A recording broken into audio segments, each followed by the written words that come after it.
Joia. Bom dia a todos, então, pessoal.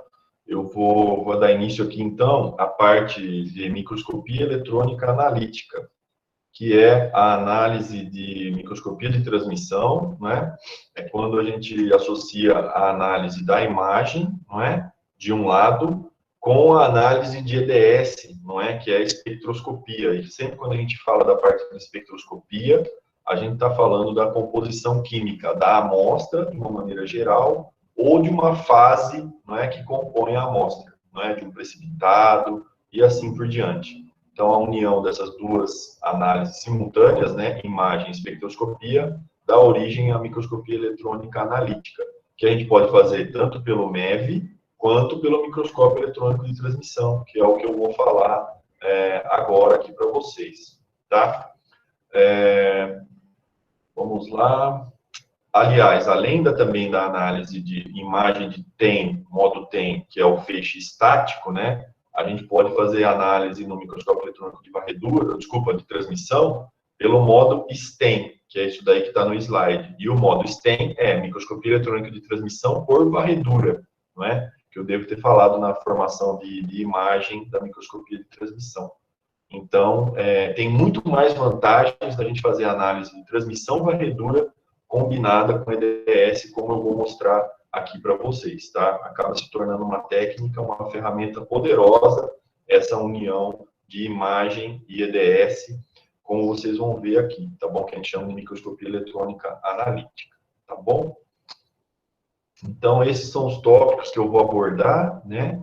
Nessa aula aqui, da parte de caracterização de materiais, vou falar um pouquinho da detecção dos raios-x e como eles são formados, os raios-x característicos, os detectores de EDS, esses modos de análise, né, de modo transmissão e modo transmissão varredura, e algumas aplicações, alguns exemplos. Na verdade, vamos ver como vai ser o decorrer do tempo aqui, se der tempo eu mostro um pouco esses exemplos de aplicações para vocês, tá?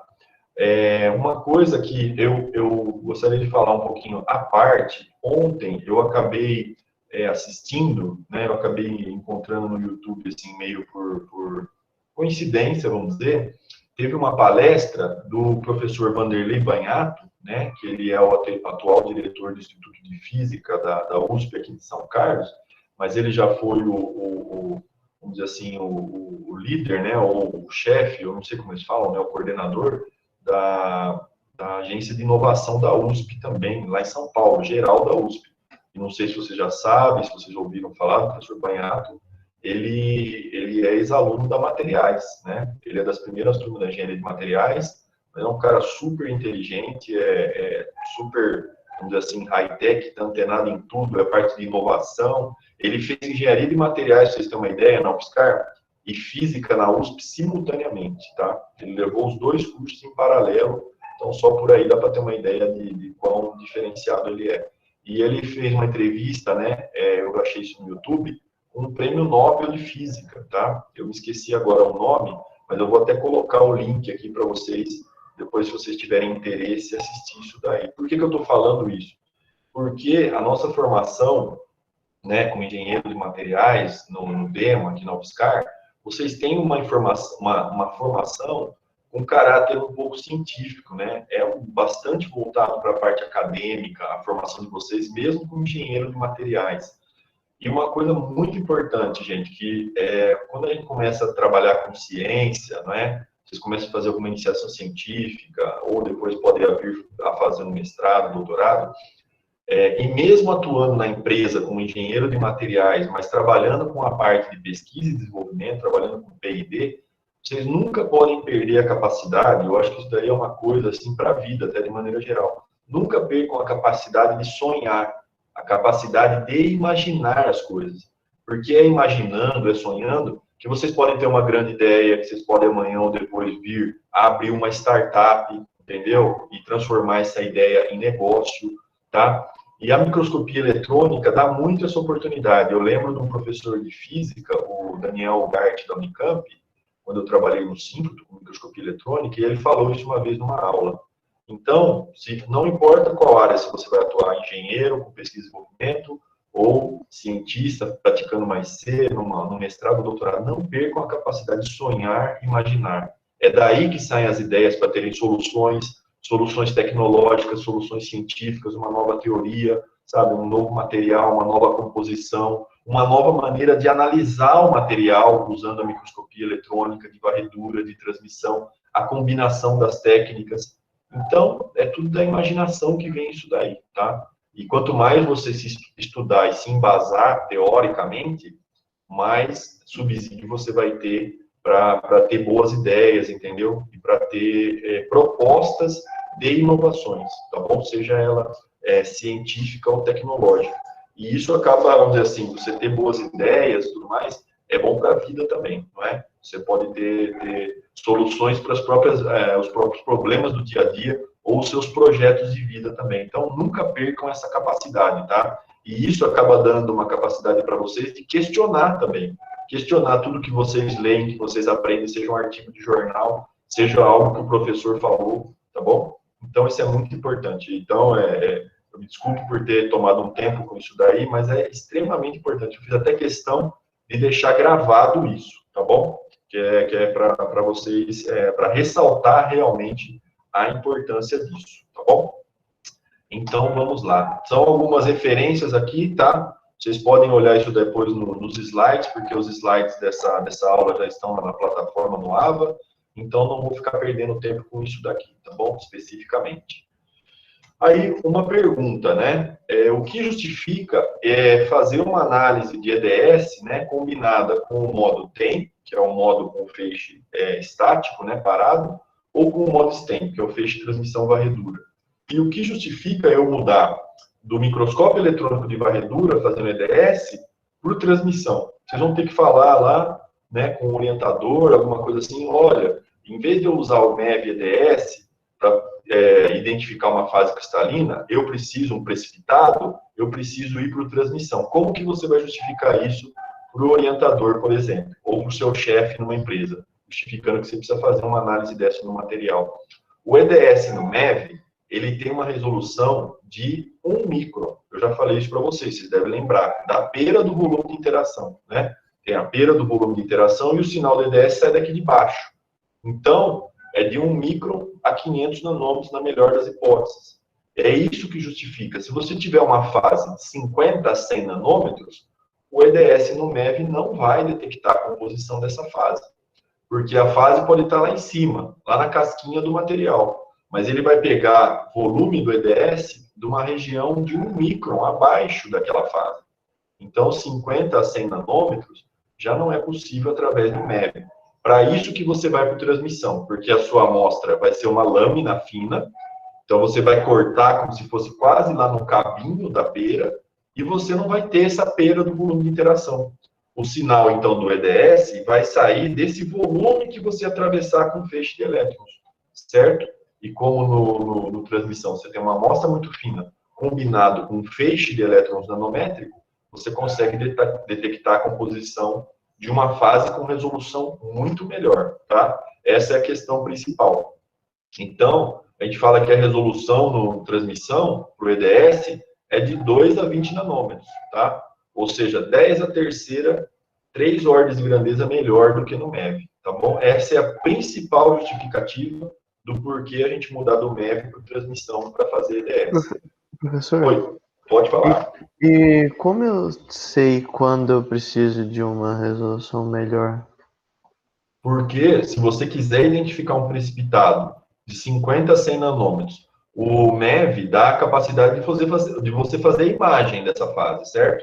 Porque a resolução de imagem no modo secundário, ou até no reto espalhado, no secundário é de 2 nanômetros a resolução, 1 a 2 nanômetros, e no reto espalhado é de 50 nanômetros. Então você consegue enxergar um precipitado de 100 nanômetros, mas não consegue fazer o EDS dele. Então, quando você perceber que você não está conseguindo fazer o EDS específico de uma fase, porque ela é de dezenas a centenas de nanômetros, o EDS vai te limitar no MEV, você teria que fazer essa análise de transmissão.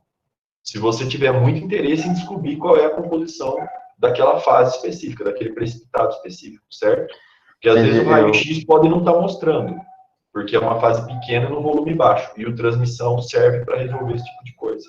Pode falar. Mas antes de ir para transmissão, eu tentei no MEV. Obrigatoriamente, tá? Aliás, é uma coisa importante que você lembrou, Arthur. A gente sempre vai começar técnicas de caracterização, porque para caracterizar um material a gente tem que ter uma combinação de técnicas. Como a gente chamou bem a atenção para vocês poderem fazer o seminário, não é? É um conjunto de técnicas que vai caracterizar um material, nunca uma somente, tá? Então você começa sempre pelo mais simples, mais barato, mais rápido e mais viável. Começa pela microscopia óptica, não resolveu muita coisa, não consegui ver nada do material. Muito geral, muito, assim, amplo, mas não me deu resposta concreta. Faz a difração de raio-x, que é obrigatória também, a não ser que seja um material amorfo e você tem certeza que ele é amorfo. Aí o raio-x não vai fazer muito sentido. Mas faz a difração de raio-x, depois faz, se for preciso, uma análise térmica. Estou falando mais no caso de ligas metálicas, né? Mas para os outros materiais em geral. Depois faz microscopia eletrônica de varredura e aí sim você vai para transmissão. Nunca começa pela transmissão, senão você vai gerar mais dúvidas do que respostas, tá? Então tem essa sequência de começar pela técnica mais simples e aumentando o grau de complexidade, certo? Nunca ir para a técnica mais complexa sem ter feito todas as análises prévias anteriormente. Você tem que estar munido do máximo de informações possível para ir para a análise de transmissão, tá bom? Não posso deixar de ressaltar isso daí, é uma boa questão, Arthur. Então, vamos lá. O limite de detectabilidade do EDS é de 0,1%, tá? Para elementos mais pesados, de 0,1%. Quanto mais leve for o elemento, menor vai ser esse limite, né, de detecção, pode ser de 1%. E o que eu acho que já mencionei isso daí, não sei se foi na aula de EDS para o MEB. Elementos para baixo de oxigênio, nitrogênio, você já não tem boa quantificação, certo? Você só faz uma análise qualitativa. Do carbono, por exemplo, tem mais carbono nessa região e menos carbono nessa região. O erro associado à quantificação é muito grande.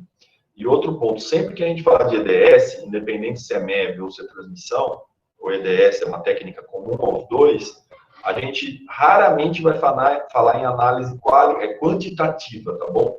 Para fazer uma análise quantitativa, você precisa de um padrão de composição química conhecida. E aí você vai comparar a análise do padrão com a sua amostra experimental. Então, normalmente, o que a gente tira de resultado do EDS é uma análise semi-quantitativa, tá bom? Então, guardem isso, porque é importante. Eu posso fazer uma pergunta para vocês. Com o EDS, a gente consegue fazer facilmente uma análise quantitativa de uma fase ou de um material? A resposta é não. Na grande maioria das vezes, 99%, você faz uma análise que são um pouco desconhecidos. Para fazer o EDS, né, a gente pode usar, a gente fala, amostras de transmissão comuns, típicas, né, que elas vão ter espessura de 50 a 500 nanômetros. Se vocês lembrarem, eu falei do caminho livre médio, né, que também é um lambda, assim como o comprimento de onda, tem que tomar cuidado para não confundir, mas elementos mais pesados, materiais mais pesados, a espessura tem que ser menor para o feixe de elétrons transmitir, como o ouro, por exemplo, né, chumbo e assim por diante. E elementos mais leves, por exemplo, como alumínio, silício ou materiais poliméricos orgânicos, a espessura da amostra pode ser maior, que o feixe de elétrons vai conseguir transmitir, tá bom? Eu não vou entrar especificamente em NIOS, que é uma outra técnica de espectroscopia, tá? Mas é muito mais complicada, tá bom? Então, não vou falar muito de NIOS, não vou falar mais de EDS. E o EDS é uma análise, né, o straightforward, quer dizer, é uma análise muito direta. Você vai lá, coloca o feixe de elétrons numa fase específica e em questão de 30 segundos ele te dá a resposta da composição daquela fase. Se você abrir o feixe de elétrons, né, numa baixa magnificação no transmissão 5.000 vezes é uma baixa magnificação, você vai pegar uma composição mais ou menos geral, né, porque você já está numa magnificação alta. Então, você vai pegar uma composição assim, um pouquinho geral, mas no MEV você consegue pegar uma composição muito mais geral através do EDS. Então, transmissão não é bom para composição geral, transmissão é bom para fases nanométricas, certo? Tem que lembrar disso daí. Vai querer fazer uma análise geral da composição do material, uma análise semi-quantitativa geral de transmissão, não é para isso. Então, a gente pode ter uma ideia, tá? Então, no EDS, com transmissão, no modo STEM, a gente pode fazer o que a gente chama também de X-ray mapping, que a gente consegue fazer no MEV e no transmissão, que é um mapeamento de raio-x, quer dizer, você vai obter uma série de imagens para vários elementos. Você pode fazer para quantos elementos você quiser, é indiferente para o software. Para 2 elementos, para 5, para 20 elementos. Ele vai fazer tudo simultaneamente. E para cada elemento você vai ter uma cor, e esse mapa, né, de cor de um elemento vai mostrar a localização desse elemento na microestrutura do material. Então, o mapeamento de EDS é muito bom, através de raio-x, para quando você tiver 2 ou mais fases no material, 2 ou mais elementos compondo o material. Então, quanto mais elementos você tiver compondo o material e mais fases, essa técnica vai te ajudar cada vez mais a descobrir qual é a composição de cada fase, quais elementos estão compondo cada fase do material, tá bom? Vamos lá. Mais justificativas aqui do porquê a gente usar o transmissão combinado com o EDS, né? Seja modo TEM ou STEM, na microscopia analítica, combinado com o EDS. O EDS, ele dá informação, então, de composição, é um sistema fácil de operar, é muito conveniente para identificar os elementos, como eu disse, né? O EDS é melhor para elementos com maior número atômico, como eu falei para vocês, idealmente maior que o número atômico do oxigênio, tá? Ele é uma técnica complementar ao Wills, porque o Wills é bom para identificar elementos de baixo número atômico, entendeu? Por isso que elas são complementares. Wills para número atômico baixo, EDS é melhor para número atômico mais alto. O EDS tem um background baixo, né? Principalmente no transmissão, que a gente não tem a pera do volume de interação. Se vocês se recordam lá da pera no MEV, o Bremsstrahlung, que é o ruído de fundo, né, do raio-x, ele fica lá no fundo, na base da pera. No transmissão, a gente tem a amostra fina aqui, corta a pera, então o ruído de fundo desaparece, tá bom? É muito menor, ainda tem um pouquinho, mas é muito menor do que no MEV, no EDS no MEV. Para fazer o EDS no modo STEM, não é? O STEM EDS combinado, a gente tem uma resolução espacial muito boa, né? Falou ali atrás de 2 a 20 nanômetros, então a gente consegue identificar fases nanométricas. O problema, qual é o problema da gente fazer a análise de EDS no transmissão?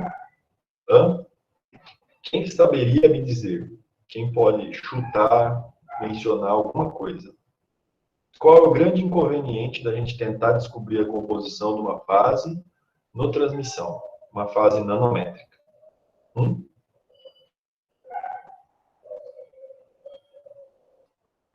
Não tem nenhum inconveniente, é tudo bom, é tudo perfeito, tudo maravilhoso.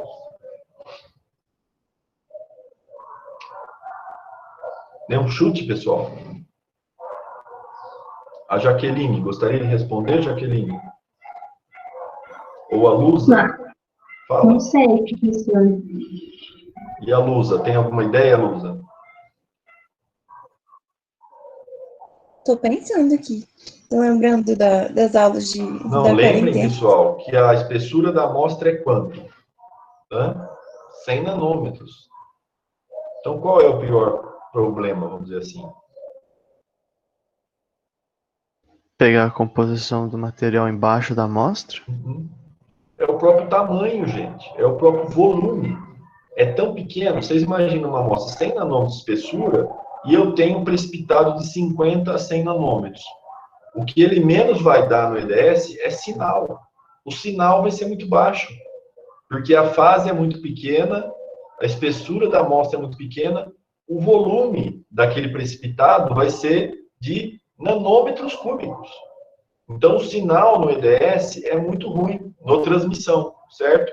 É o grande inconveniente da técnica. Quando eu tenho um sinal muito baixo, os picos do EDS lá vão crescer muito devagar. A gente fala que a contagem vai ter sempre uma taxa de contagem por segundo. E essa taxa vai ser ruim, é uma limitação, tá? Qual é a única maneira de compensar isso daí? Aumentar o tempo de coleta. Você, ao invés de fazer 30 segundos, você vai deixar 1 minuto, 2 minutos, para aumentar a contagem, certo? Se a taxa de contagem é baixa, eu só posso compensar aumentando o tempo. Posso fazer alguma coisinha para melhorar? Posso. Aumentar o diâmetro do feixe. Se a fase tem 50 nanômetros, eu posso usar um spot de 25 perto até de 50 nanômetros. Eu só não posso usar um diâmetro maior, eu não posso usar um diâmetro de 200 nanômetros para caracterizar uma fase de 50 nanômetros, porque eu vou estar pegando composição ao redor da fase. Então, uma fase de 50 nanômetros, né, eu vou ter que colocar um feixe de elétrons igual ou menor, certo? Não o Professor, contrário. Tá? nesse caso, o tipo de canhão vai influenciar muito ou não? É só o diâmetro do feixe? Vai. Como lembra que, se vocês lembrarem quando a gente falou naquela tabela lá dos canhões, ele até fala no slide aqui, ó, FEG needed. Quer dizer que o ideal para você fazer STEM EDS é um FEG, porque no FEG você tem a capacidade de fazer um feixe de elétrons cada vez com um diâmetro menor e com um brilho maior. Então, a quantidade de corrente que você vai ter por área no FEG, ela é maior do que nos outros canhões. Então, é assim, é o sonho, né? Se você tiver um EDE, uma transmissão, um modo STEM e EDS, FEG, ótimo, é o melhor dos mundos. Você só tem um microscópio no laboratório e ele é uma transmissão, um Lab 6, hexaboride de lantânio, e tem STEM e EDS. Tudo bem, pelo menos você tem. Mas se você tiver a opção de ter os dois e ter um FEG, é o melhor dos mundos, né? E no LCE, a gente tem uma transmissão FEG que faz STEM e EDS. Então, a gente tem o melhor dos mundos, tá bom? Vamos lá, o que mais? Os modos de operação, né? Tá falando aqui Spot, Line Scan e X-Ray Mapping. Então, nessa imagem que tem como exemplo aqui, ó, esses pontinhos vermelhos aqui seria o modo Spot. Você tem uma imagem lá adquirida através de modo STEM e você pode colocar 1, 2, 5, 10 pontos ali e pedir para ele fazer uma análise de 1 minuto em cada um. 10 pontos vai demorar 10 minutos. E ele vai analisar todos esses pontos, essas regiões da amostra, essas fases, na sequência, certo? Falar, não, agora eu não quero fazer mais essas análises pontuais. Eu tenho uma interface entre duas fases e eu quero cruzar uma linha na transversal bem perpendicular à interface para fazer o perfil composicional entre uma fase e outra. De quantos elementos eu vou fazer isso? De quantos elementos o material, a liga, a cerâmica, o compósito tiver. Se tiver 3 elementos, eu posso fazer dos 3. Se tiver 10 elementos, eu posso fazer dos 10 elementos simultaneamente. Uma grande vantagem do EDS é essa. Não importa o número de elementos, você pode fazer de quantos elementos o seu material tiver, que ele vai dar todas essas respostas simultaneamente. Isso não vai aumentar o tempo de processamento, porque ele está coletando EDS de todos os elementos da tabela periódica. Você só precisa saber quantos elementos o seu material tem. Tá bom? E o mapeamento de raio-x é aquilo que eu já disse, né? Ele vai criar um mapa, né, de cada elemento que você escolheu também. E normalmente você vai associar cada mapa desse a uma cor, e aí você vai ter um mapeamento colorido de onde que está cada elemento na microestrutura do seu material. Tá bom? Então tem um exemplo aqui, né, de um óxidos aqui nanométricos, o óxido de zinco e o óxido de cobre. Então fez o primeiro EDS aqui, o A, e descobriu lá que seria o óxido de zinco. Eu falei, não é bom para quantificar o oxigênio, mas para diferenciar dois óxidos é ótimo, não é? Então, é o óxido de zinco, e no B aqui de baixo, é uma imagem aqui de modo STEM, né, em campo escuro, e no B a gente vê que não aparece o zinco, seria então o óxido de cobre, certo? Esses são exemplos, então, de análises pontuais no modo STEM EDS. E olha lá, ó, um feixe de 1 nanômetro, certo? Eu não estou vendo aqui a barrinha, qual que é essa dimensão aqui, mas com um feixe de 1 nanômetro, quer dizer, precipitados de 2 nanômetros para cima, já seria possível fazer o EDS dele, tá bom? Então é isso. Aqui é só a evolução do EDS. Lembra que eu falei para vocês que tem a chamada contagem por segundos, tá? Então, em inglês seria igual o termo, né? Porque é counts per second. Então, a gente vê que o EDS surgiu ali perto da década de 70, começou com 10 mil contagens por segundo, e isso foi melhorando com o passar dos anos, né? 50 mil contagens por segundo, 100 mil contagens por segundo. Hoje, isso daí já passa de 100, 200 mil contagens por segundo. Essa é a capacidade máxima do detector. Lembra que no transmissão isso é muito mais crítico. Dificilmente a gente vai chegar a 1000 contagens por segundo no transmissão. Às vezes vão ser 500 contagens por segundo, 200 contagens por segundo.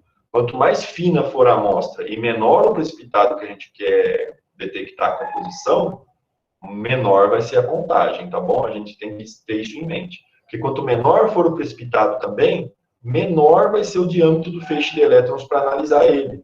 E quanto menor for o diâmetro do feixe de elétrons, menor vai ser a corrente. E menor vai ser a contagem também. Então, tem que ter sempre isso em mente, tá bom? É possível detectar, talvez a gente só precise deixar mais tempo. Certo? Acho que esse slide nós já, assim, quase que cansamos de ver. O único sinal no transmissão que retorna da amostra é o raio-x característico, tá? Então, todos os detectores no transmissão estão abaixo da amostra e o raio-x, o EDS, é o único que vai ser emitido da amostra para cima, tá bom? Se ficar alguma dúvida em relação a isso daí, vocês podem falar. Nós já falamos também dessa questão de espalhamento elástico e espalhamento inelástico. Então, a gente vê que, atravessando a amostra, tem o feixe transmitido, o feixe direto, e o espalhamento elástico e o espalhamento inelástico, não é? E aqui, aquele ruído de fundo, né, que eu falei para vocês do raio-x, que no transmissão é negligível, porque a gente não tem aquela perda do volume de interação. Então, o que é o espalhamento elástico e inelástico? O espalhamento elástico é quando o elétron choca com o núcleo do átomo, certo? E é coerente com a lei de Bragg, lembra disso, porque chocou com o núcleo do átomo, vai nos dar a informação das distâncias entre os átomos, certo? Então, a difração de raio-x, né, a difração de elétrons no transmissão, não é? E os raios-x característicos, que é o do EDS, estão relacionados a espalhamento elástico, tá bom? Que é coerente com a lei de Bragg. Só que o EDS não vai nos dar nada de informação em relação à lei de Bragg, ele só é coerente, mas ele vai nos dar informação da composição, né, do material, tá bom? Parte de espectroscopia. E o espalhamento inelástico, o que é? O espalhamento inelástico é quando o elétron passa pela nuvem eletrônica, não é? Então, não vai ter nada a ver com o EDS nesse caso.